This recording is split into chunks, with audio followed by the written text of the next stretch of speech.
everybody, it's Lady Mal. I am not feeling so hot right now. I've got a bunch of upper respiratory summer cold crap. So if I'm not as exciting and exuberant as I normally am, that's why. But I did promise I was going to start getting my vlogs out more often. So, sick or not, I'm still going to do it. So I've gotten a lot of questions. I think I've actually covered some of them in some of my previous vlogs. But since I've been asked within the last couple of weeks about these same questions, I'm going to go ahead and cover them. The first question was, are there certain questions you need to ask when starting a relationship from the submissive point of view? Well, yeah, there's always questions. I mean, any vanilla or kinky relationship, you have to ask, am I compatible with this person? Do I think this person is going to listen to me when I ask questions? Is this person going to respect me? Because while I understand degradation and humiliation and all that kind of stuff, there still has to be a respect that goes both ways. It's two-way street, They have to respect you for giving up your will, your ability to make decisions for yourself. And you have to respect them to make the right decision. You need to ask, is this someone that I just want like a friends with benefits relationship or a play partner relationship, or is this someone that I want a long-term relationship with? I mean, there are different sets of questions for everything, so it really depends on what kind of relationship you're looking for. I mean, there's always the big questions. Are you actually single? Are you divorced? Do you have the divorce in hand, or are you just separated? Are you in this just to play one-on-one, or do you want to go into like the swinger lifestyle or the polyamory or whatever?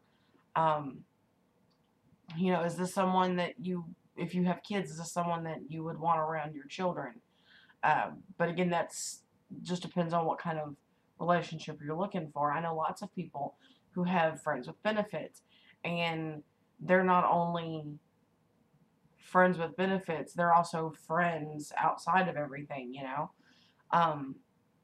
There's just so many questions that I don't know that I can tell you everything you need to ask, It's more of a common sense sort of thing. Do I feel safe with this person? Would I feel safe giving up complete control and being tied up and bound and unable to do anything with this person? And what you really need to do is talk to the other person. I cannot stress enough how important, how important communication is. Because if you cannot talk between the two of you, it's not going to work. I'm sorry. That's just my opinion. That's been my experience. I've been asked about what books people should read. There's a few that I suggest. I suggest avoiding 50 Shades of Grey. Oh my God. I had heard that it was housewife porn. That's fine. There's plenty of those. I made it about 10 pages into the book, and I was like, oh my God, throw this the fuck away. This is terrible. It really paints the kink community in a bad light. So don't read that one. I mean, unless you just want to read it for the porn aspect, that's fine. I would suggest The Loving Dominant for both dominants and submissives to read. Both sides should read these books. The Loving Dominant, BDSM 101, Screw the Roses, Give Me the Thorns, or Screw the Roses, I Want the Thorns. I can't remember exactly how it's worded. It's been years since I've read it. But those are some pretty good books to read. I mean, they've got information, resources, all that kind of junk. I was asked, was it hard for me to give up control in certain areas? Like what to wear, how to act, whatever. No. It never has been hard for me to do that. I am just a naturally submissive person until, in every area except my child. My child, Mama Bear, comes out and screw everything else. But the thing is, it just depends. Again, it depends on the relationship. Like my relationship with my daddy. Yes, I give up free will. Sort of. I give up control, but because I have a son, I can't do it 24/7. So it's typically in the bedroom. He does have control of me all the time, though. because I defer to him for just about everything, every decision making process. Even though, like, in our household, it's very, very 1950s. He makes the money, I pay the bills. I have control of the credit cards, I have control of the money, I know where everything's coming out and going in, and he doesn't. And he's okay with that. But even then, if I'm doing something aside from paying, like rent, electricity, cable, all that, I tell him, hey, I'm spending money here, here, here, and here. So even though I'm giving up control, I still have a little bit of control, and he's okay with that. Sorry. So it's not hard for me to give up control. Some people, it is very hard to give up control because they're just a controlling type person. I don't think it's absolutely necessary that you be able to give up control of all aspects of your life unless that's what you want to do. And if you come across a dominant and everything else clicks, but they want you to give up control of everything, you're going to need to talk about that, because if you can't give up control, then it's probably not going to work. And it's not necessarily a bad thing that you can't give up control. It's a I can't even think of the right words. It's different for every person. That's the best way to put it. I got a comment about pushing hard limits because in one of my previous vlogs, I had said that a hard limit should be pushed. Let me explain that. What I meant by that was that, yes, hard limits are hard limits, but when you're talking to your dominant and whatnot, and you come across a hard limit, you should talk about it. Is this a hard limit that absolutely cannot be crossed at any point in time, ever, period, end of conversation? Or is this a hard limit because it's something you haven't tried and you're afraid to try, but maybe after you build some trust with your dominant, is this maybe something you might try? So that maybe it's not a completely hard, set in stone limit. It's still a hard limit, but it's not a boundary. I think I'm going to start using that. Boundaries. And boundaries instead of boundaries for extremely hard limits. Like, a boundary for me is absolutely nothing to do with children or with animals.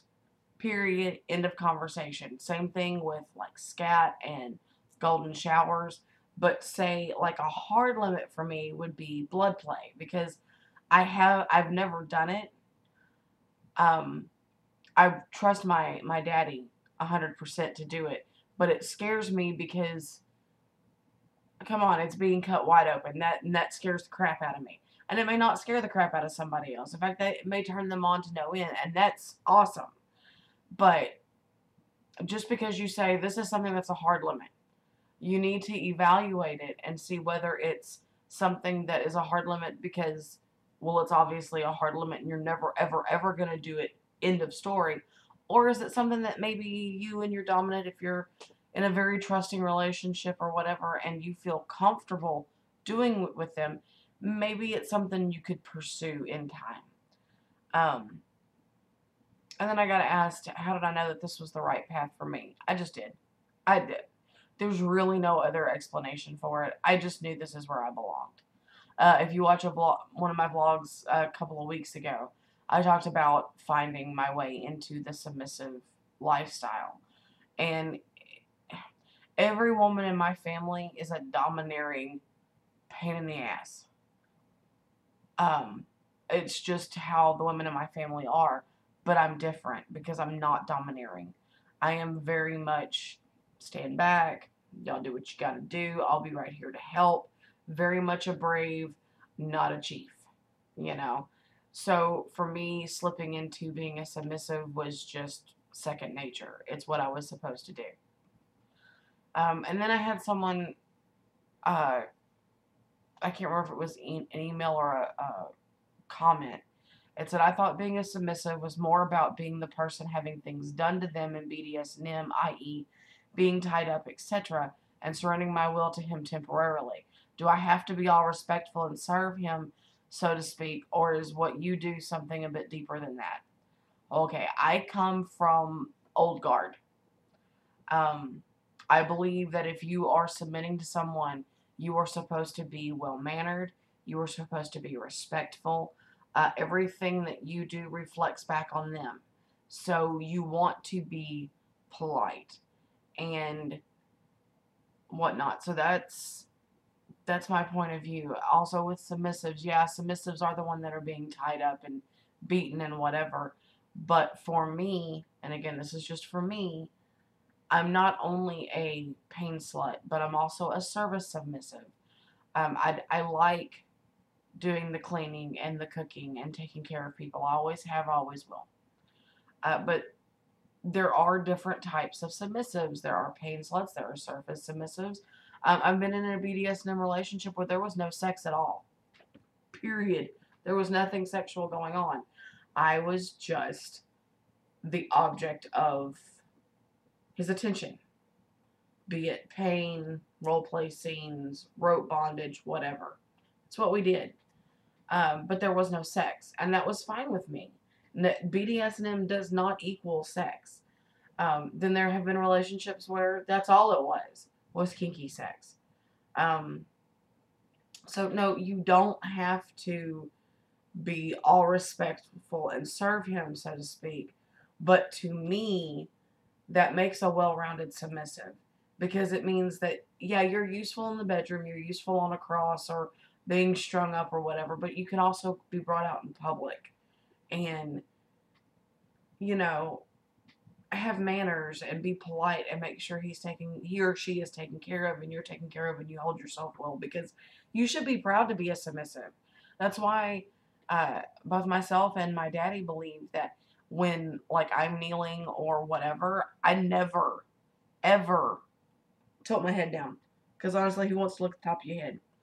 I hold my head up. Now, yeah, I may keep my eyes pointed down, but my head is never down. You should be proud to be a submissive, especially if, you know, your dominant is proud of you.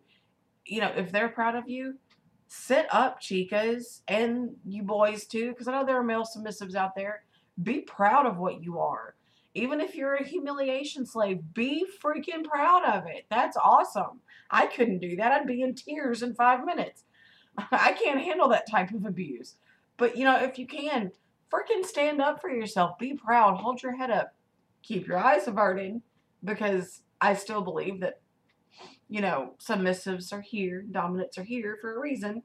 You know, so keep your eyes averted, but keep your head up. Hold, you know, put your shoulders back. Be proud of who you are.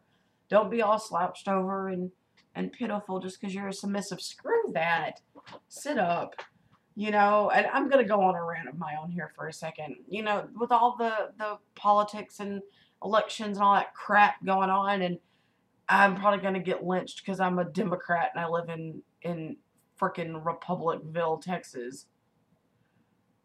I have been trying to have debates with people. I have been having debates with people. We go back and forth and whatever. And then this one douche canoe comes in and tells me that I need to wear a helmet and step away from the glue. I am like, oh my God, really?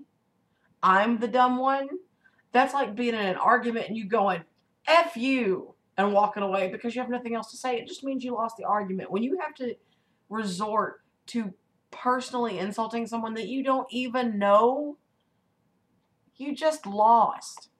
You know, I don't care if you're a Republican, rock on. I don't care if you're a Democrat, rock on. I don't care if you're liberal, conservative, independent, anarchist. I don't give a crap what you are. But if you're going to debate with somebody, don't start calling them names. I mean, that's just dumb. That's like commenting on one of my vlogs going, oh my God, you're fat. Really? I had no idea. I'm so glad you told me that. No, it's the freaking point.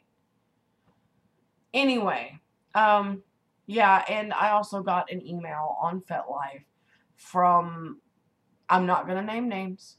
I'm going to keep my integrity, although I really wish I could. From this moron, I'm sure he is a TWO master, or TWO dominant, who informed me that, what did he say exactly?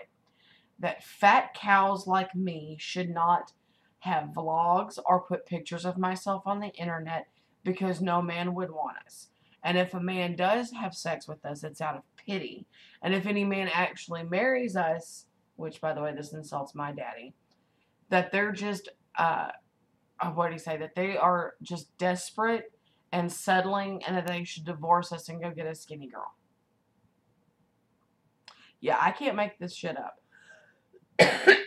Sorry. But, yeah, I'm a big girl. Yeah, my daddy knows I'm a big girl.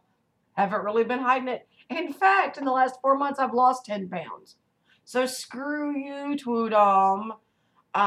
Big girls are beautiful. If you don't like big girls, fine. Don't like big girls. You don't have to look at us. Go look at the skinny girls.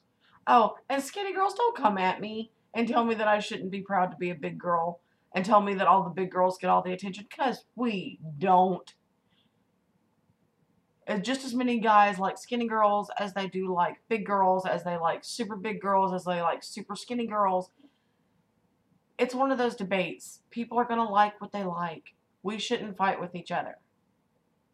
But the Tweedom who insulted me can kiss my big fat white butt, because there's enough room for him to kiss. Anyway, I'm done ranting. I'm going to go before I start hacking again. I hope I can get over this crap soon. I will talk to y'all later. Remember, rate, comment, subscribe. Email me, message me, something. I need more topics. I am starting on recording my October vlogs, because recording a vlog a day for 31 days is a whole lot of work. So I'm recording early, but they're not going up till October the 1st, so don't forget, tune in and watch those. It's going to be a good time. Supposedly my daddy is supposed to do a vlog in the next couple of days. Of course, he's been saying that for the last couple of days, so who the hell knows. Anyway, I will talk to y'all later. Y'all have a great day. Mwah. Love y'all. Bye-bye.